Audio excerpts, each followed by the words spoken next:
Well, another guy who's been going viral is Kanye West. Yeah. He's been saying some really wild things, man. He has a lot of love for Nazis. Kanye is Kanye. Kanye, I tell this story, and this is a true story. When I was coming up in the industry, I just came home from the penitentiary, so I had this sense of entitlement to where I felt like everybody that was doing something in the city, they should respect me and get on songs with me for free, and things of that nature, and they didn't. So I dissed Kanye West, Twister, Cap One, which was Young Berg, all of them. I dissed all of them on the record. Twister then responded, things like that, and we went back and forth a little bit here and there. And then as I got older, I realized that I was 100% wrong. Nobody owed me nothing. Them men had they buzzes and had everything going already. I had just came home from jail thinking that the city owed me something. So everybody forgave me and they understood, what I was doing, and we locked in except Kanye West. He the only one that never forgave me for that. He won't talk to me, he won't mention me and nothing, he won't, you know what I'm saying? He never let that go. That man got a grudge, he held that grudge for 15 years, you know what I'm saying? And still got that grudge against me. But like I said, I gotta eat that. I did diss the man for no reason. You know what I'm saying? Because I felt he owed me something. But he's always been a little different. You know what I'm saying? He's been a little different. And the things that he's saying, Virgil and things like that, man, is kind of way off the wall for somebody to say that, that's what people do. They use you and then keep it moving. That's what he do. You know what I'm saying? Like, you know how many artists that he done had from the city to come and do writing for him, and because they got a buzz going or they moving up right now, he come and get them in the studio. I watched him do it with Rooga. I watched him do it with Keef. I watched him do it with Chop and them and King Louis and all that. And once he get what he get from him, he disappear.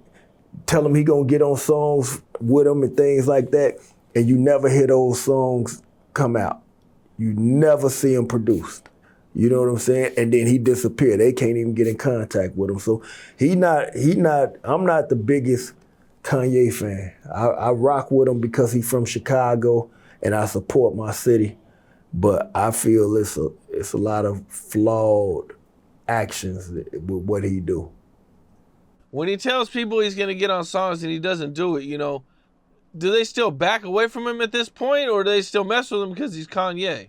I think they still mess with him because he Kanye. They don't want to burn that bridge, you know what I'm saying, or mess up the relationship. But at the end of the day, what relationship do you have? You know what I'm saying? Like, if you tell me you're going to do something for me and you don't do it and you leave me out there, then I ain't no relationship. That's no different than when I was coming up and Gucci. We was protecting Gucci in this city. And everybody know this. Waka, he always mentioned it. Everybody. I brought out 200 people, I'm not exaggerating, to make sure that Gucci was good when he came through this city. And he like, man, I'm gonna get on a joint with you. We're gonna knock out a few songs. We're gonna come to Atlanta. We're gonna knock out songs. I went all the way to Atlanta, sat in the studio. He paid for the studio session. He like, I'll be there in about an hour or two. He never showed up. This how I locked in with Waka, because Waka and Woo the Kid and all them was in there, and we knocked out songs and did what we did in there. So I come back to Chicago. Now he got another show in Chicago months later, and he needs security. So he come and they call us, his management G-Boy, they call us. I come down there and I tell him, man, listen, bro, we not going to that show with you or protecting you or none of that shit unless you knock out what you said you was gonna knock out for me.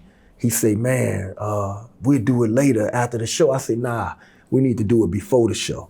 I'm not waiting till after the show because you're going to pull the same stunt. And he went to his room. He's like, okay, I got you. He went to his room, never came out. We left. When he heard that we left and wasn't going to protect him, He got on his bus and he left and went back to Atlanta, and they didn't go to the show at the Joe River Center.